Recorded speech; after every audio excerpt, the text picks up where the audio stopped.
সুপ্রিয় আমার প্রিয় শিক্ষার্থী, আজকে অনলাইন ক্লাসে সকলকে স্বাগত জানাচ্ছি। আজকে যে টপিক নিয়ে আলোচনা করবো HSC mathematics first page chapter 3 সরলরেখার অঙ্কের সমাধান এবং পর্ব 2 থাকছে। দেখো আমরা কার্তেশীয় স্থানাঙ্ক কিভাবে নির্ণয় করবো। দেখো 2 - 5/4 দুটি কার্তেশীয় স্থানাঙ্ক নির্ণয় করবো। কিভাবে আমরা করবো? কার্তেশীয় স্থানাঙ্ক যে ব্রেনটা আসবে মাথায় রাখবে এক্স এবং ওয়াই মান বের করে মাঝখানে কমা চিহ্ন দিলে আমাদের উত্তর। তাহলে আমাদের সলভ যখন করবো আমাদের সূত্র লাগবে। সূত্র আমরা জানি কি এক্স সমান এক্স এর মান যখন বের করবো এক্স সমান আর cos থিটা সূত্র।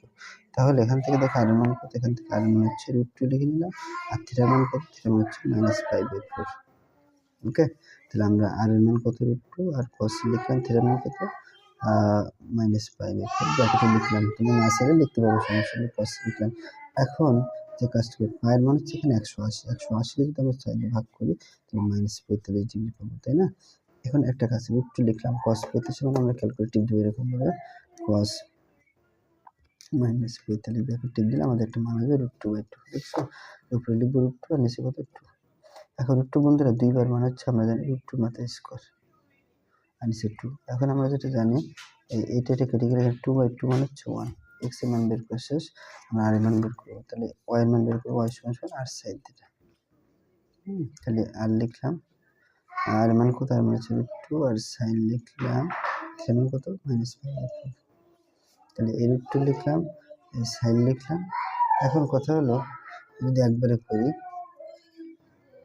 ভাগ করি 180 কে 4 দিয়ে ভাগ করলে 45 ডিগ্রি। এখন √2 লিখলাম, sin 45 এর মান কত হবে, sin লিখবা ব্র্যাকেটে -45 কত হবে দেখো -√2/2 -√2/2। এখন আমরা যেটা জানি √2 দুবার মানে হচ্ছে 2 কাজ করে নিচে 2, এই মাইনাসে কাটাকাটি করলে কত হয় 1/1, তাহলে -1। তাহলে আমাদের উত্তর হচ্ছে x, y সমান আমরা এটা লিখবো x হচ্ছে 1, y হচ্ছে -1। এটা হচ্ছে আমাদের উত্তর 1 - 1। তবে 2 আমাদের আছে যে মানটা আমাদের আসছে 1, -1। এটা হচ্ছে আমাদের কার্তেশীয় স্থানাঙ্ক বের করা শেষ। ধন্যবাদ সকলকে, নেক্সট ভিডিওতে দেখা হবে।